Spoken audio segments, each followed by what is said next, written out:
নমস্কাৰ যোৱাকালি BTC চৰকাৰে LP স্কুলৰ এছিষ্টেণ্ট টিচাৰৰ কাৰণে দিয়া ৰিক্ৰুইটমেণ্টৰ ভিডিঅ'টো আপলোড কৰিছোঁ। আজি দেখুৱাই দিব বিচাৰিছোঁ ইউপিৰ বাবে কি কণ্ডিশ্যন ৰখা হৈছে। প্ৰায়ভাগ মিলি যায় LP স্কুলৰ লগত। ইয়াত চাওক দেখুৱাই দিছোঁ যিকেইটা পইণ্ট অলপ ডিফাৰেঞ্চ আছে LPৰ লগত ইউপিৰ লগত তুলনা কৰিলে কিমান ডিফাৰেঞ্চ আছে সেইবোৰ দেখুৱাই দিব বিচাৰিছোঁ। ইয়াত ভেকেঞ্চি কেইটা দিয়া হৈছে এছিষ্টেণ্ট টিচাৰ, ছায়েন্স টিচাৰ আৰু হিন্দী টিচাৰ আপাৰ প্ৰাইমেৰী স্কুলৰ বাবে।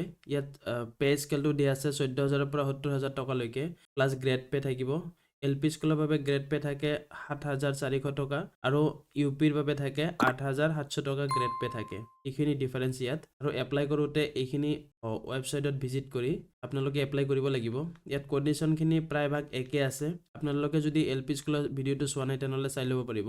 ইয়াত চাব এপ্লাই ডেটটো 19/1/2024 10টা বজাৰ পৰা আৰম্ভ হ'ব আৰু 2/2/2024 ৰাতি 10টালৈকে আপোনালোকে আবেদন কৰিব পাৰিব আৰু অফলাইন এপ্লিকেশ্যন কিন্তু একচেপ্ট কৰা নহ'ব। ইয়াত দিয়া আছে আৰু এতিয়া তলত দেখুৱাই দিব বিচাৰিছোঁ 20 নম্বৰ পইণ্টটোত category of post assistant teacher for upper primary school.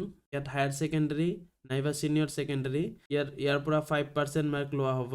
Graduation from UGC recognise ইউনিভাৰ্চিটিৰ পৰা পাছ কৰা হ'ব লাগিব। ইয়াৰ পৰা 5% মাৰ্ক ধৰিব। DLEDৰ পৰা 5% মাৰ্ক ধৰিব। DLED নাইবা বেচেলৰ অফ এলিমেণ্টাৰী এডুকেশ্যন তাৰ পৰা 5% মাৰ্ক ধৰিব।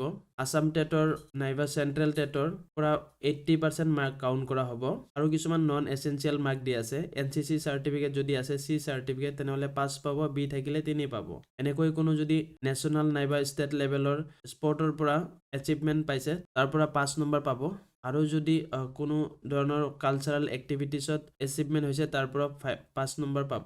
এনেকৈ টোটেল 100 মাৰ্ক থাকিব, তাৰ পৰা মেৰিট লিষ্ট ওলাব। ইয়াত ছায়েন্স টিচাৰৰ কাৰণে দিয়া হৈছে হায়াৰ ছেকেণ্ডেৰী 5% মাৰ্ক ধৰিব আৰু BHCৰ পৰা 5% মাৰ্ক ধৰিব। DLED নাইবা BLEDৰ পৰা 5% মাৰ্ক ধৰিব আৰু টেটৰ পৰা 80% মাৰ্ক ধৰিব। এনেকৈ নন এছেঞ্চিয়েলখিনি দিয়া আছে।